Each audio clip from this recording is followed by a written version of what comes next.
Have you ever wondered why the most important announcement in human history wasn't made to royalty or religious leaders, but to a group of shepherds working the night shift?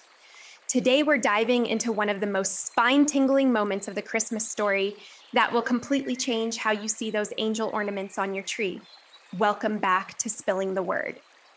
I'm so glad you're here for day 6 of our 25-day Christmas experience. Today, we're talking about the moment heaven literally broke into earth with a message so powerful, it's still echoing through Christmas carols 2,000 years later. But here's the thing most people miss about this story that's going to blow your mind. Picture this scene with me. It's a regular Tuesday night in ancient Palestine.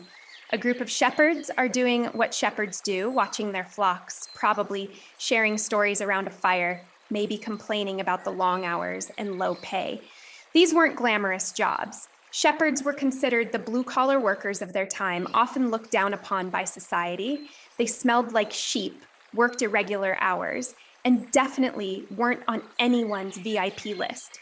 Then suddenly, without warning, the entire sky explodes with light, not like lightning or a meteor, but with the glory of God Himself. Can you imagine? 1 second, you're having a normal conversation about whose turn it is to check on the sheep, and the next second, you're face to face with a heavenly being whose presence is so overwhelming that your first instinct is to hit the ground in terror. But here's where the story gets beautiful. The angel's very first words weren't a command or a judgment, they were comfort.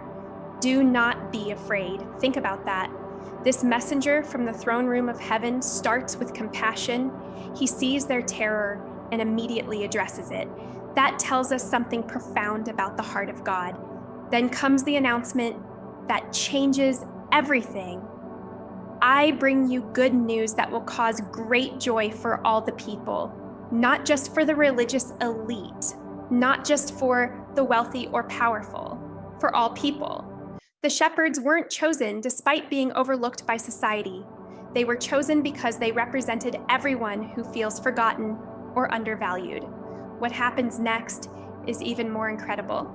The single angel is joined by what Luke describes as a multitude of heavenly hosts, all praising God and saying, "Glory to God in the highest heaven, and on earth peace to those on whom His favor rests." Can you picture it?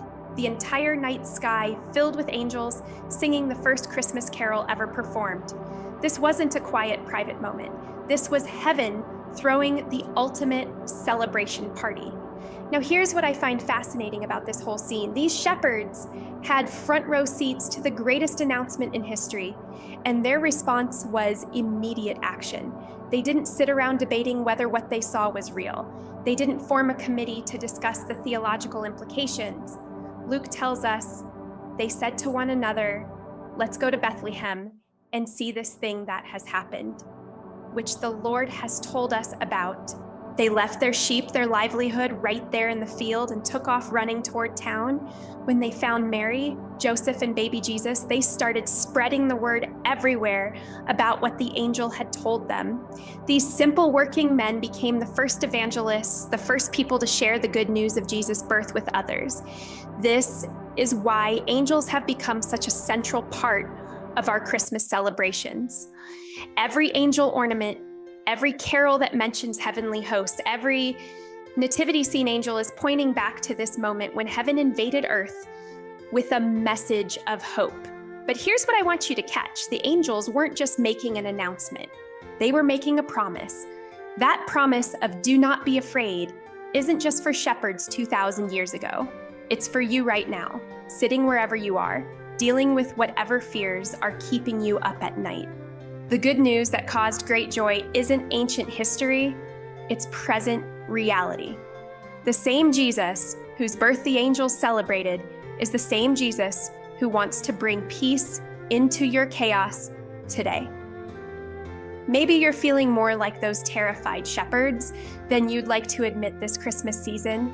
Maybe the weight of expectations, family drama, financial stress, or personal struggles has you feeling overwhelmed. Maybe you're one of the overlooked ones, wondering if God sees you or cares about your ordinary life. The angel's message is for you too. Do not be afraid. The good news of Jesus isn't reserved for people who have it all together. It's especially for those who feel forgotten, stressed out, or like they're just trying to make it through another day. God chose shepherds to hear the first Christmas message because he wanted everyone to know this good news is for you. Here's what I want you to remember every time you see an angel this Christmas season, whether it's on a greeting card, topping your tree, or in a store display. Let it remind you that heaven is not silent. God has something to say to you, and his message starts with, "Do not be afraid," and ends with great joy for all people. The angels sang because something world-changing had happened.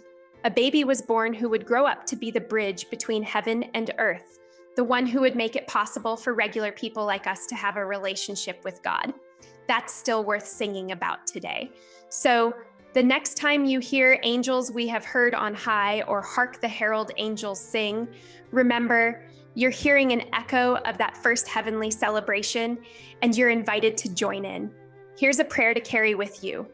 Lord, thank you for the good news of Jesus. Help me not be afraid this season, but to rest in your joy and your presence.